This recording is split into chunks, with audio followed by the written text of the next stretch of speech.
Hey everyone, Ranger Willie here from the Overmountain Victory National Historic Trail. Now, as you notice, got the woods behind me and these raindrops falling on me. We're not in the office today, but we're out exploring part of the trail that the Overmountain Men used in the fall of 1780. So I invite you to come along with me as we explore another part of the Overmountain Victory National Historic Trail. In the autumn of 1780, as thousands of patriot militia gathered in pursuit of British Major Patrick Ferguson and his army of loyalists, they used this part of the trail, highlighted in blue, on September 27th, 1780, covering 10 miles that day, leaving their past campsite at the Shelving Rock near current Roan Mountain, Tennessee, and making their next camp that night at Elk Hollow, descending what is now the North Carolina side of the Blue Ridge. This was the second day of their march since leaving Sycamore Shoals, day 4 for the Virginians, and another 10 days would bring them to the Battle of Kings Mountain, defeating Patrick Ferguson and helping change the course of the American Revolution to an American victory. So today's trail is actually a 2-for-1 because we're going to be crossing state borders. We're starting out at Hampton Creek Cove State Natural Area in Tennessee, doing about a 3.6 mile climb up the western side of the Blue Ridge Mountains. This is going to be crossing over the Appalachian Trail, entering the state of North Carolina, where we're going to descend the Yellow Mountain Gap Trail in Pisgah National Forest. Now we're going to show two different routes to descend. There's actually a U.S. Forest Service gravel road, not too unsimilar to the one here behind me. And then there's also more of a washed out dry creek bed, which is a little steeper and a little rougher. So we'll try to show both of those here in this video. Now the music is from our friend R.G. Absher with the Overmountain Victory Trail Association, and the video has been sped up a little bit, so this video isn't too terribly long. So we've got our water, our first aid kits, our reflective vests in case we pass through any active hunting areas. Now let's hit the trail.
this point, the trail intersects the Appalachian Trail, continues straight across to continue down the Overmountain Victory Trail and the Yellow Mountain Gap Trail.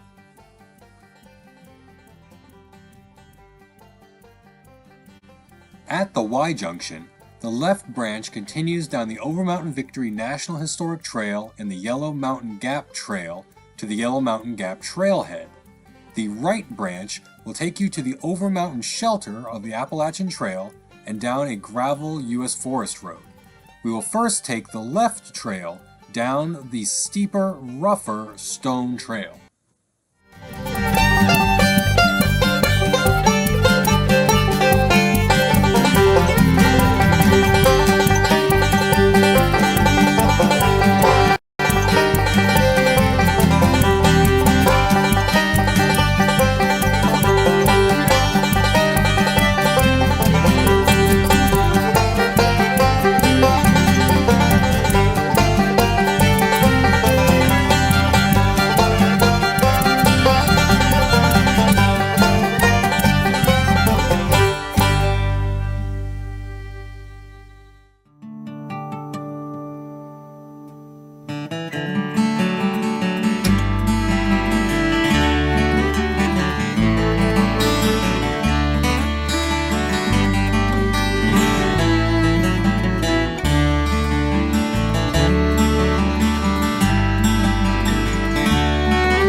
Now, let's go back up the trail and past the Overmountain Shelter and down the gravel road.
When the trail joins the gravel road, following the road to the right will dead end at the Overmountain Shelter. Following the gravel trail to the left will take you back down the road to the Yellow Mountain Gap Trailhead. The blue blazes will take you to a small creek with water access.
Hey everyone, so thank you for joining us on today's hike on the Hampton Creek Cove Trail and the Yellow Mountain Gap Trail, starting over in Tennessee and descending into Newland, North Carolina. Today, part of the Overmountain Victory National Historic Trail. So remember to hike safely, bring water, and I'll catch up with you further down the trail.